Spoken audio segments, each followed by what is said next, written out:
5 August পরে শুধু রাজনীতি না, সব ক্ষেত্রেই একটা বড় ধরনের পরিবর্তনের ছোঁয়া আমরা লক্ষ্য করছি। এবং এই রকমের একটা গণ অভ্যুত্থানের পরে এইটা হওয়াটাই উচিত ছিল, কিন্তু তার ব্যতিক্রম এবং বিপরীত হচ্ছে যে মানুষ যেটা প্রত্যাশা করে নাই সেটাও দেখতে পাচ্ছে।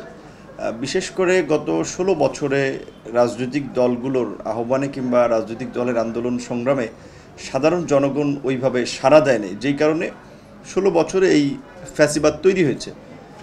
5ই আগস্ট এই কোটা সংস্কার আন্দোলনকে কেন্দ্র করে, যেটা 2018 সালে আমরা নেতৃত্ব দিয়েছিলাম, এবং 2024-এও ছাত্র সমাজকে নিয়ে আমরা এই বৈষম্যমূলক কোটার বিরুদ্ধে আন্দোলন করে আসছিলাম।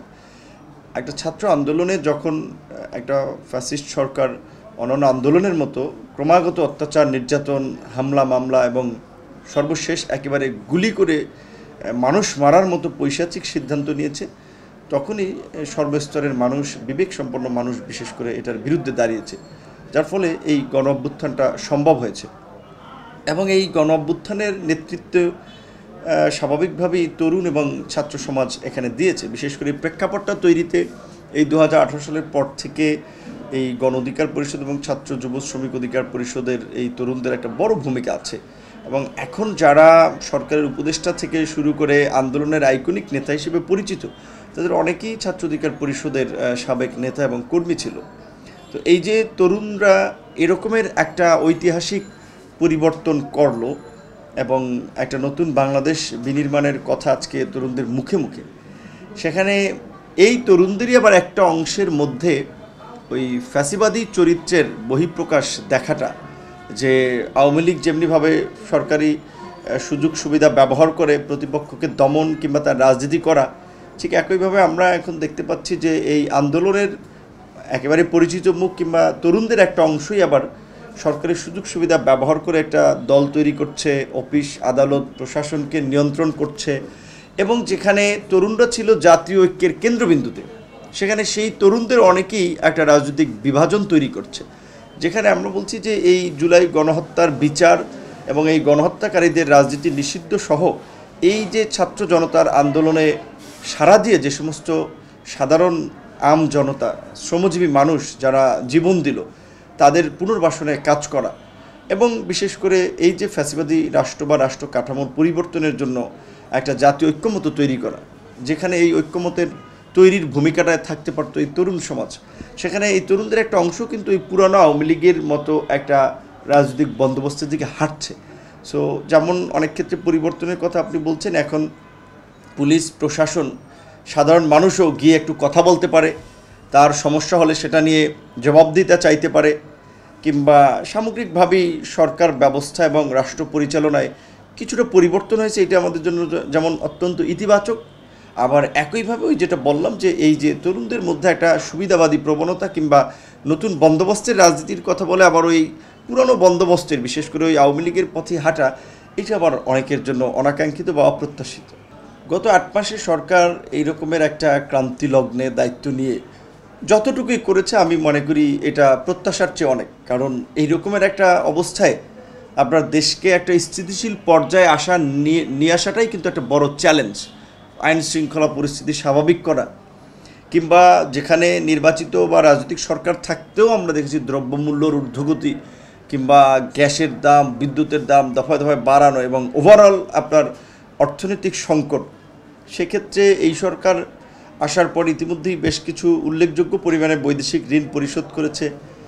এই পর্যন্ত আমরা বিশেষ করে রোজার মধ্যে বিদ্যুতের ক্ষেত্রে আমরা একটা স্বস্তি দেখেছি, দ্রব্যমূল্য কিছুটা নিয়ন্ত্রণে ছিল, যদিও এখন আবার একটু বাড়ছে, এবং বিশেষ করে ঈদ যাত্রায় মানুষের একটা বড় ধরনের স্বস্তি ছিল। এই দিক থেকে আমি পজিটিভ দেখি, যেটা একেবারেই প্রো পিপল কিছু কাজকর্ম।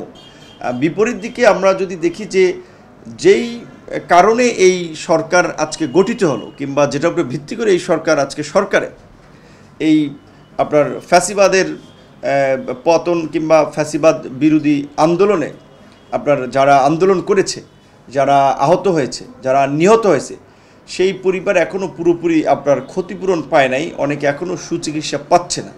এটা অত্যন্ত উদ্বেগজনক এবং একটা, আমি মনে করি যে সরকারের দায়িত্ব জ্ঞানহীনতার পরিচয়।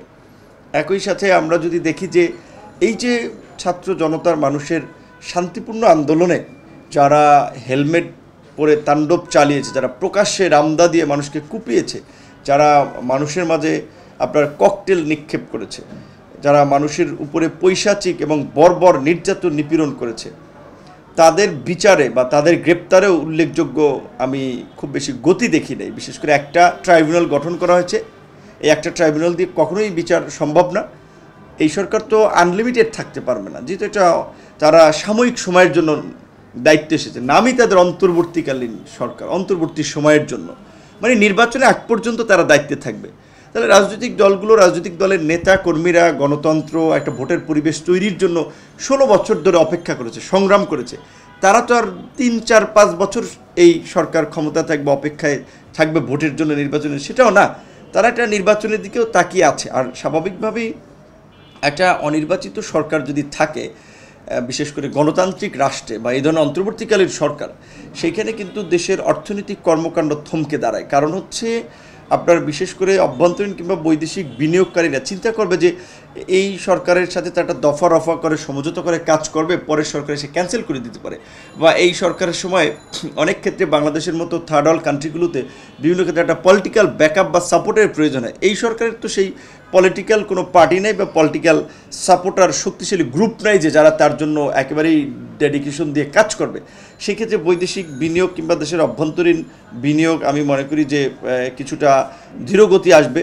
এবং বাংলাদেশের মতো একটা ওভার পপুলেটেড কান্ট্রি, যেখানে জনসংখ্যা এত বেশি এবং এখন যে ডেমোগ্রাফিক ডিভিডেন্ড চলছে, সেইটাকে কাজে লাগিয়ে যদি আমরা শিল্পায়ন করতে না পারি, আমাদের শ্রম শক্তি বাইরে রপ্তানি করতে না পারি, আমরা বিদেশি বিনিয়োগ এখানে আনা কিংবা এখানকার জনশক্তি বাইরে রপ্তানি করে বিভিন্ন দেশে আমাদের আপনার বিভিন্ন কার্যক্রম গতিশীল করা, এইটা যদি না পারি তাহলে তো দেশে অস্থিরতা তৈরি হবে।